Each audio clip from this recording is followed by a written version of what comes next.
Can I call you babe? Can you be my friend? Can you be my lover up until the very end? Let me show you love, oh no I pretend.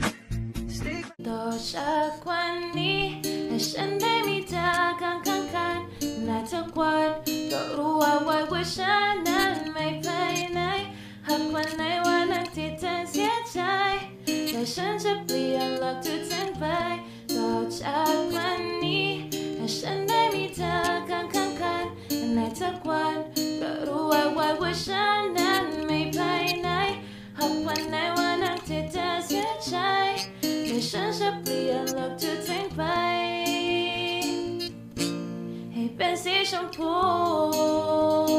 ต่อจากวันนี้และฉันได้มีเธอข้างๆในทุกวันก็รู้ว่าฉันนั้นไม่ไปไหนหากวันไหนวันนั้นที่เธอเสียใจแต่ฉันจะเปลี่ยนโลกทุกทิ้งไปต่อจากวันนี้และฉันได้มีเธอข้างๆในทุกวันก็รู้ว่าฉันนั้นไม่ไปไหนหากวันไหนวันนั้นที่เธอเสียใจแต่ฉันจะเปลี่ยนโลกทุกทิ้งไป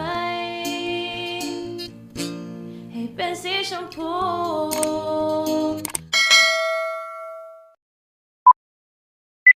So, hi guys! Welcome to my Ninong's channel. So, nandito kami sa bahay namin. Tapos, day 15 na namin. So, ano nga ulit gagawin natin, Ninang? Wala tayong gagawin. So, it's day 15 at nakakalahating araw na tayo sa isang buwan. So, half na. So, nabibilang na lang yung mga araw na bakasyon ako, bakasyon si Harley, at malapit na ulit ang pasukan. For today's video, day 15, na supposedly nasa Cavite ako kasi kukuha ko ng mga gamit kasi uuwi si Ninang sa Mindoro! Uuwi ako ng Cavite para kumuha ng mga gamit na iuuwi sa Mindoro. Pero kasi may sakit si Tita Teng. Ayun. So, medyo sumakit ang balakang niya dahil meron siyang UTI. Tapos sobrang minig siya kagabi, nilalamig siya. Kaya yung lakad ko ngayon na dapat pupunta ako ng Cavite, hindi na natuloy. Kasi supposedly, kung ako lalakad sa Cavite, dapat siya, si Tita Teng, mamimili ng mga pasalubong na iuuwi ko sa Mindoro. Dapat bukas, 16. So, ang kaso, paano ako uuwi? Meron nga siyang lagnat. So, siguro, tingnan natin, baka mamamove yung uwi ni Ninang papunta ng Mindoro. So, kasi guys, bukas, pupunta si Ninang ng market. Si Tita Teng magpapacheck up rin bukas. So, Sasama ka. Yun kasi yun guys, yung sinasabi niya kanina pa, na pag pumunta nga kami ng market bukas para magpa-check up si Tita niya Teng, gusto niya sumama. Kasi sasamantalahin ko na rin na, since pumunta kami ng market, sasamantalahin ko na rin na mamili ng pasalubong para at least isang lakaran na lang.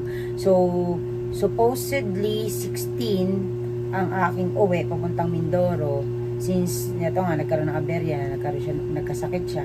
So, tingnan natin kung move by 17 or by 18. Let's see guys. So, ano magiging ganap natin ngayon na day 15? Kasi dapat guys, maglalaba ako ng bag na iuuwi ko sa Mindoro. Tapos, maglalaba rin ako ng mga sleeper. Ang kaso nga, anong oras na? It's already 3:43. So, wala nang araw.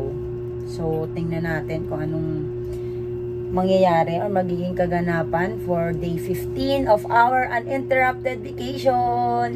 So guys, naglaba ako nung day 13. I think day 13 yun, yung after namin sa Batangas. So pipiliin ko na lang doon yung mga damit na pwede kong iuwi sa Mindoro. Kasi yun naman ang purpose ko kung bakit ako uuwi ng Cavite ngayon. Kasi kukuha ng mga damit doon. Kasi syempre, nandun yung mga mas maayos na damit. So bakit nga ba ulit tayo nandito sa bahay ni Nangot? Kasi Ganito, ilang araw kami nasa Batangas. April 10, nasa Batangas na kami. Di ba ngot? Doon tayo nag-sleep. April 11, nandun din kami.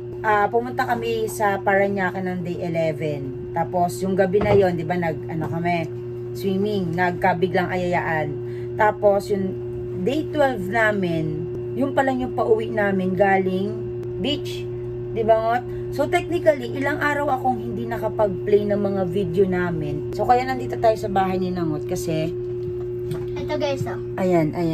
Oh, Ayan. yan. Nagpe-play kami. Tapos kanina, guys, kakatapos ko lang mag-edit ng day 13 ng aming video. So, natatambakan na kasi ako ng i-edit. Ang in-edit ko pa lang ng day 13. So, i-edit ko pa yung day 14. Tapos, susunod pa tong day 15. So, tapos, mapapacheck up pa si tita niya, Teng. Tapos, mag-aayos pa ako ng gamit pa uwi ng Mindoro. So, ang hirap pala guys na ikaw na nag-edit, ikaw pa nag-video, ikaw pa yung gagawa nitong mga open tab na to para mag-play. Tapos, ikaw lahat as in. So, medyo ngarag tayo guys. Medyo nalilate ang ating mga pag-e-edit at paglalagay natin sa YouTube channel. So guys, magme-merienda na siguro kami ni Harley, no? Kasi mag-4 PM na. At wala pa kaming merienda. Actually, late na rin kami nag-lunch. Parang 2 PM na kami nag-lunch ni Ngot. Hindi namin na-i-vlog yung pagpunta namin ng palengke kanina kasi sobrang init! So, hindi na namin dinala tong cellphone at saka tong tripod para mag-vlog sa pagbili ng ulam. Kasi, ang init talaga guys, promise. So, pabalik-balik pa kami kasi wala siyang mahanap na ulam. So, ano nga? Merienda na tayo? See you! Bibili muna kami. See you later! Bye! Yeah! More moments later. So, nandito na ako.